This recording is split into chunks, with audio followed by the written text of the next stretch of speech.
저는 오늘 엄마를 잃을 뻔했습니다. 정확히 말하면 건강도 보고 영상을 예전에 스쳐 지나가지 않았다면 지금 이 이야기를 여러분께 들려줄 수 없었을지도 모릅니다. 그날 새벽 저는 70대 후반인 엄마가 침대 끝에 걸터 앉아서 가슴을 부여잡고 있는 모습을 봤습니다. 입술색이 새파랗게 질려 있었고 얇은 잠옷이 땀에 다 젖어 있었습니다. 엄마, 왜 그래? 어디 아파? 제가 다급하게 물었지만 엄마는 잠시 숨을 몰아쉬더니 겨우 이렇게 말했습니다. 가슴이 돌덩이처럼 눌리는 것 같다. 그 순간 저는 직감했습니다. 속으로 생각했습니다. 아, 이거 그냥 체한 게 아닐 수 있다. 이거 심장이다. 사실 전조 증상은 그날 새벽에 갑자기 나타난 게 아니었습니다. 지금 돌이켜보면 최소한 일주일 전부터 신호는 계속 오고 있었어요. 엄마는 며칠 전부터 자꾸 이런 말을 했습니다. 이상하다. 요즘만 되면 왼쪽 어깨하고 등 쪽이 뻐근하네. 숨이 좀 차네. 나이 들어서 그런가 보다. 속으로 생각했습니다. 연세도 있으시고 운동도 안 하시니까 그럴 수 있지 뭐. 솔직히 말해서 저는 대수롭지 않게 넘겼습니다. 어깨 결림, 소화불량, 피곤함 70대면 다 있는 증상이라고 생각했으니까요.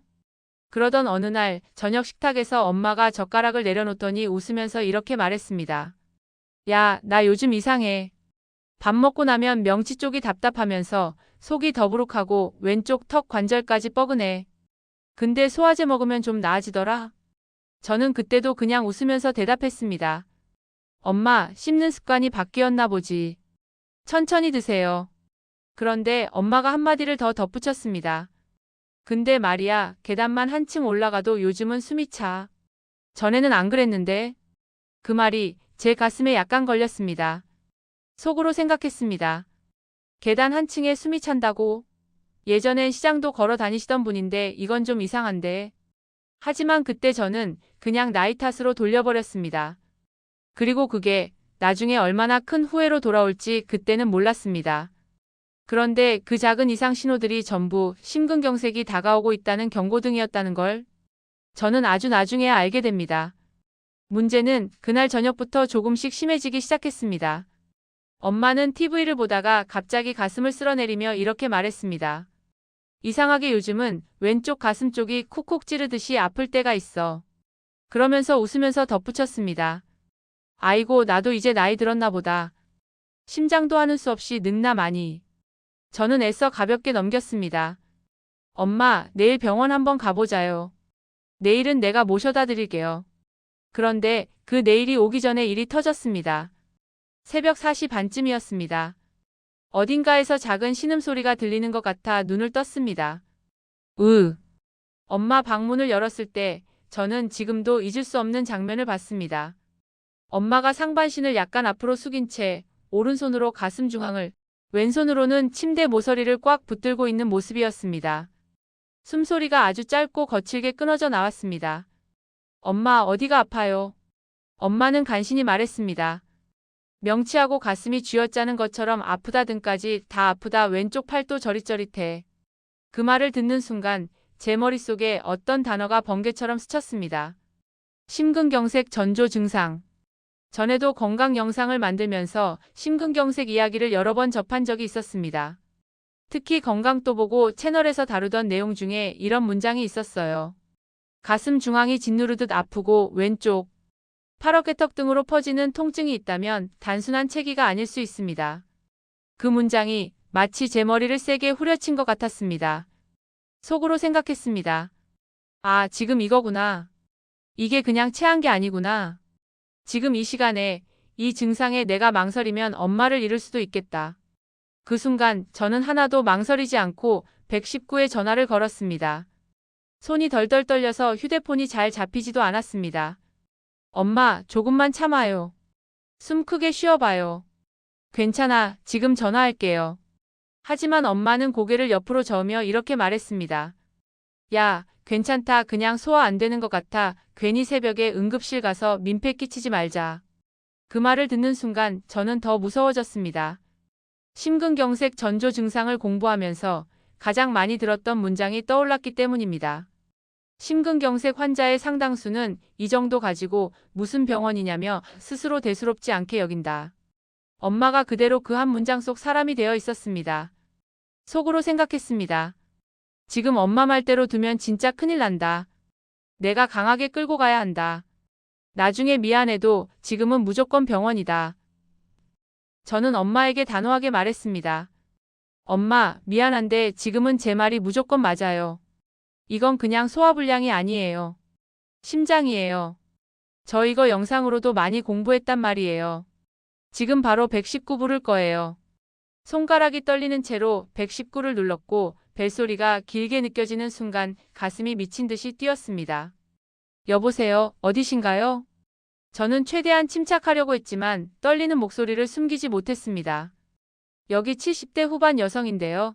새벽에 갑자기 가슴이 돌덩이처럼 눌리는 것처럼 아프다고 하고요.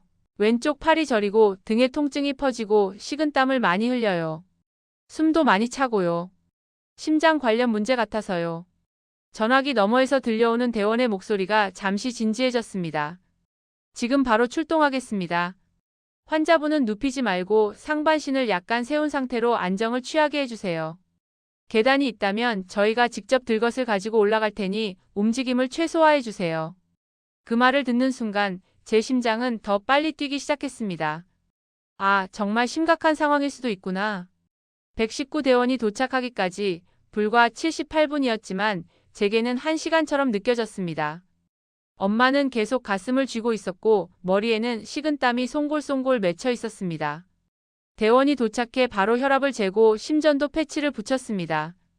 잠시 후 대원 한 분이 제 쪽을 보며 조심스럽게 말했습니다. 가족분이시죠? 심장 쪽 이상이 의심됩니다. 심근경색 가능성도 있어서 빠르게 이동해야 합니다. 그 한마디가 제 귓가를 크게 울렸습니다. 심근경색 가능성. 속으로 생각했습니다. 제발만 제발 아직 늦지 않았다고 해주세요. 구급차 안에서 사이렌이 울리는 동안 저는 엄마의 손을 꼭 잡고 계속 말을 걸었습니다. 엄마, 지금 가는 병원에 심장 쪽 잘 보는 교수님 있으실 거예요. 걱정하지 마요. 곧 도착해요. 엄마는 힘겹게 눈을 감았다 떴다 하면서 중간중간 짧게 대답했습니다. 미안하다, 나 때문에 새벽에 이게 뭐냐. 그 말에 저는 마음이 더 아파왔습니다. 미안하긴요, 엄마. 지금 이렇게 말하는 것만으로도 감사한 거예요. 엄마, 조금만 더 버텨요. 곧 도착해요. 그런데 도착 직전에 구급대원이 제게 아주 중요한 말을 했습니다.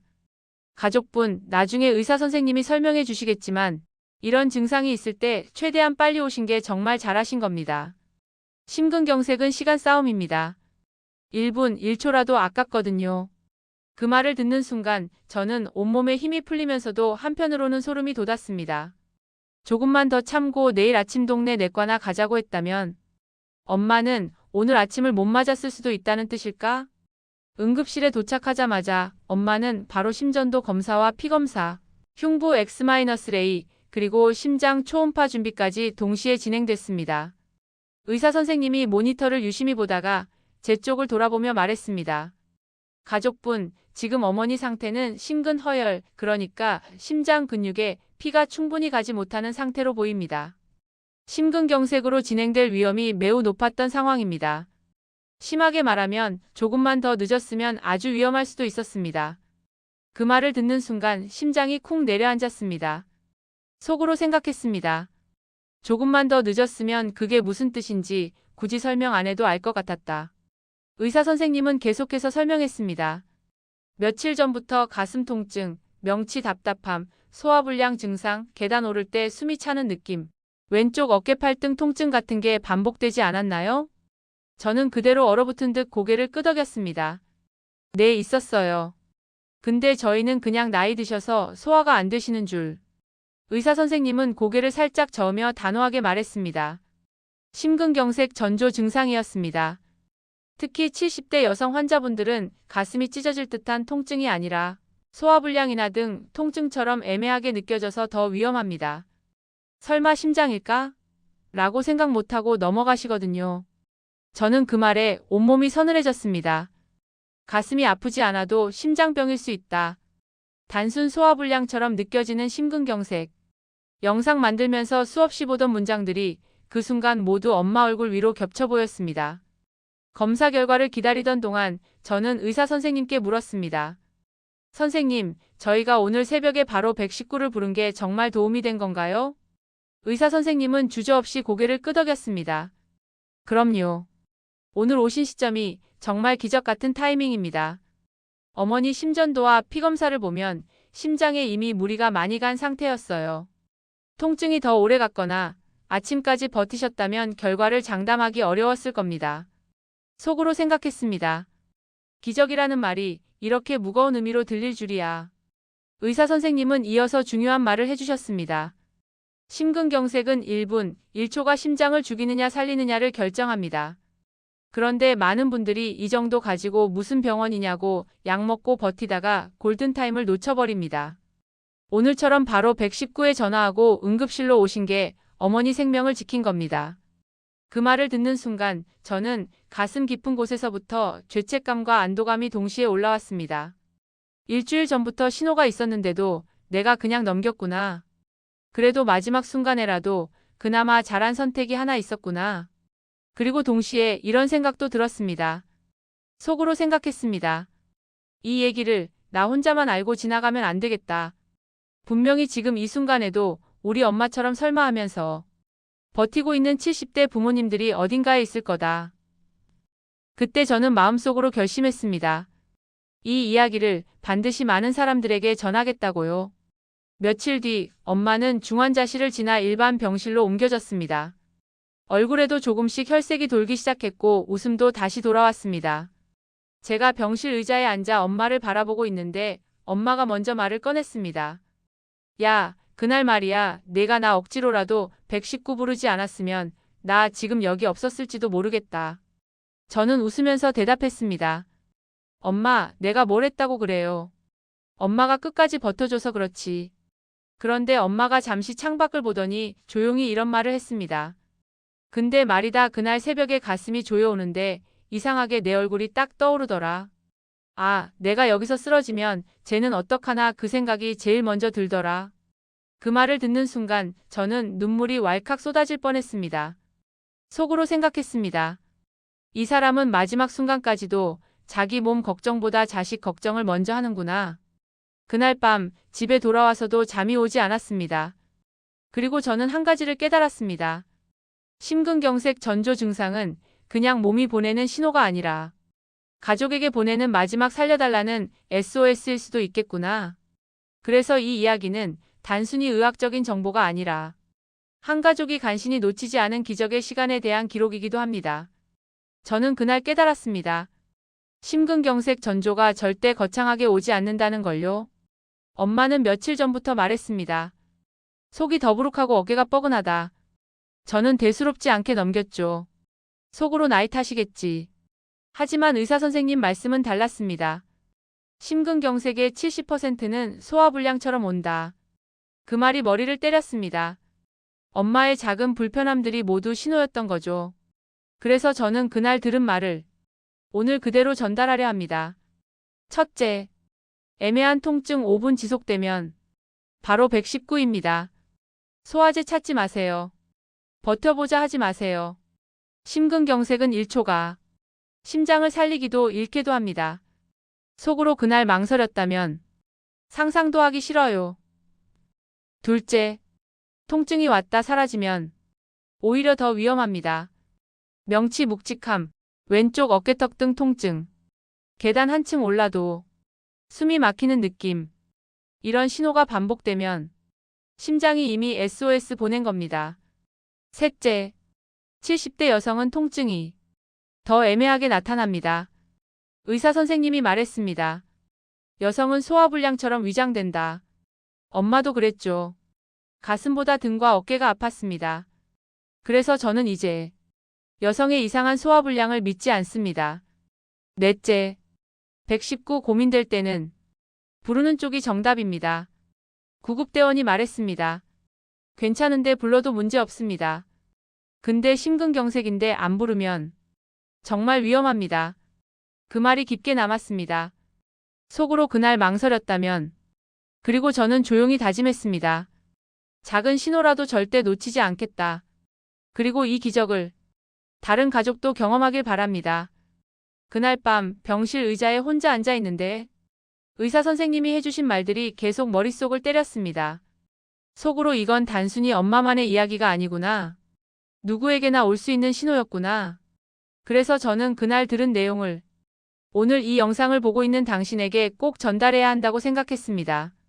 첫째, 5분 이상 지속되는 통증은 무조건 119입니다. 의사 선생님은 이렇게 말했습니다. 가슴이든 명치든 등어깨든 압박감이 5분 이상 이어지면 심근경색을 배제할 수 없습니다. 그 짧은 문장이 제 삶을 완전히 바꿔놓았습니다. 왜냐하면 저는 그동안 조금만 참아보자, 약 먹고 나아지겠지, 이런 생각만 했으니까요. 속으로 그날 새벽 내가 망설였다면 엄마는 지금 여기 없었겠지. 소화제, 파스, 진통제. 그 어떤 것도 골든타임을 대신할 수 없습니다. 가만히 참는 건 치료가 아니라 심장을 위험에 내모는 행동이었습니다. 둘째, 왔다 사라지는 통증은 절대 안심할 신호가 아닙니다. 의사 선생님은 진지하게 말했습니다. 심근경색은 한 번에 확 터지듯 오는 게 아닙니다. 며칠 동안 신호를 보내다가 어느 순간 급격히 악화됩니다. 엄마도 며칠 전부터 그랬습니다. 명치가 묵직하고 답답했고 왼쪽 어깨랑 턱이 아팠고 계단만 올라가도 숨이 찼고, 그런데도 엄마는 늘 이렇게 말했습니다. 좀 괜찮아진 것 같아. 괜찮아. 저도 그 말을 믿었습니다. 속으로 아니야, 사라졌다고 끝난 게 아니었어. 그건 단지 잠깐 뒤로 물러난 신호였을 뿐이었어. 이제 저는 압니다. 왔다 가는 통증은 이상이 쌓이고 있다는 증거였다는 걸요. 셋째, 70대, 특히 여성은 증상이 애매해서 더 위험합니다. 의사 선생님이 강조했습니다. 여성 고령 환자는 가슴 통증이 약하게 나타나는 경우가 많습니다. 대신 소화불량, 어깨 통증, 등 통증처럼 느껴집니다. 엄마가 그랬습니다. 가슴은 크게 아프지 않았고 오히려 등 왼쪽 어깨 명치가 더 아팠습니다. 그래서 저도 몰랐습니다. 이게 심장 문제라는 걸. 속으로 앞으로는 어떤 사소한 신호라도 절대 가볍게 듣지 않겠다. 특히 여성의 심장병은 위장병처럼 보이는 경우가 많다는 말을 저는 절대 잊지 못합니다. 넷째, 119를 부를까 고민되면 무조건 부르는 게 정답입니다. 구급대원이 이렇게 말했습니다. 괜찮은데 119를 불러도 전혀 문제 없습니다. 하지만 심근경색인데 안 부르면 그건 정말 위험합니다. 그 말은 사실 제 손을 덜덜 떨리게 만든 문장이었습니다. 왜냐하면 저 역시 이 정도로 119를 불러도 되나? 그 생각을 수십 번 했었기 때문입니다. 하지만 이제 확실하게 말할 수 있습니다. 119는 잘못 부른 게 아니라 골든타임을 지키는 가장 빠른 길이었습니다. 속으로 진짜 그날 내가 조금 더 보자고 했다면 나는 평생 후회하며 살았을 거야. 다섯째, 가족끼리 심장 이상 행동 지침을 미리 정해두세요. 저와 엄마는 그 이후 아주 간단한 약속을 만들었습니다. 가슴 명치 등 왼쪽 어깨가 5분 넘게 아프면 바로 병원 간다. 식은땀 숨찬 불안감이 갑자기 몰려오면 무조건 119. 약 먹고 참기 금지. 조금만 더 버티자는 절대 금지. 이 네 가지 약속은 저희 가족의 삶을 완전히 바꿔놓았습니다. 그리고 솔직히 말하면 이 정도만 미리 알고 있어도 심근경색으로 잃는 가족이 훨씬 줄어들 거라고 저는 확신합니다. 그날 새벽 저는 처음으로 알았습니다. 심근경색은 전조 증상을 아는 사람이 사랑하는 사람을 살릴 수 있는 병이다. 엄마는 그날 제가 단 1초도 망설이지 않았기 때문에 지금 이 자리에 있습니다. 그리고 저는 오늘 이걸 믿습니다. 이 영상을 보는 누군가가 단 한 번이라도 아, 이거 내 얘기 같다는 느낌을 받는 순간 또 다른 가족의 기적이 시작된다는 걸요. 엄마는 지금 비교적 안정된 상태로 약물 치료와 생활습관 교정을 병행하며 지내고 계십니다. 예전처럼 무리해서 집안일 하지 않고 천천히 숨이 차지 않는 선에서만 움직입니다. 가끔 엄마는 농담처럼 이렇게 말합니다. 야, 내가 그날 새벽에 난리 안 쳤으면 나 진짜 큰일 날 뻔했네. 앞으로 내 말 잘 듣고 살게. 그때마다 저는 속으로 이렇게 생각합니다. 아니야, 엄마. 그날 진짜 기적은 내가 아니라 그 전조 증상을 포기하지 않고 버텨준 엄마 심장이고 그 SOS를 놓치지 않게 도와준 그 모든 정보들이었어. 그래서 저는 오늘 이 영상을 보시는 여러분께 꼭 이렇게 말하고 싶습니다. 혹시 지금 당신의 몸이 혹은 당신 부모님의 몸이 조용히 도와달라고 외치고 있는 건 아닐까요? 그리고 이 말도 꼭 남기고 싶습니다. 심근경색 전조 증상은 알고 있으면 기적의 시간을 벌어주지만 모르면 단 한 번의 기회조차 주지 않을 수 있습니다. 만약 오늘 이 이야기가 단 한 분이라도 아, 이거 내 얘기 같은데? 하고 병원으로 가게 만든다면 그게 바로 우리 가족이 겪은 이 사건이 가진 진짜 기적일 겁니다. 마지막으로 이 말로 마무리하고 싶습니다. 오늘 영상이 그냥 좋은 얘기로 끝나지 않았으면 좋겠습니다. 지금 머릿속에 떠오르는 얼굴이 있다면 오늘 그 사람의 심장을 한 번 더 지켜봐 주세요. 그리고 혹시라도 지금 이 순간 가슴이 이상하게 답답하고 숨이 차고 왼쪽 팔이 저리는 분이 이 영상을 보고 계시다면 영상 끄고 바로 병원 가세요. 그게 여러분과 사랑하는 사람을 살리는 가장 빠르고 확실한 방법입니다.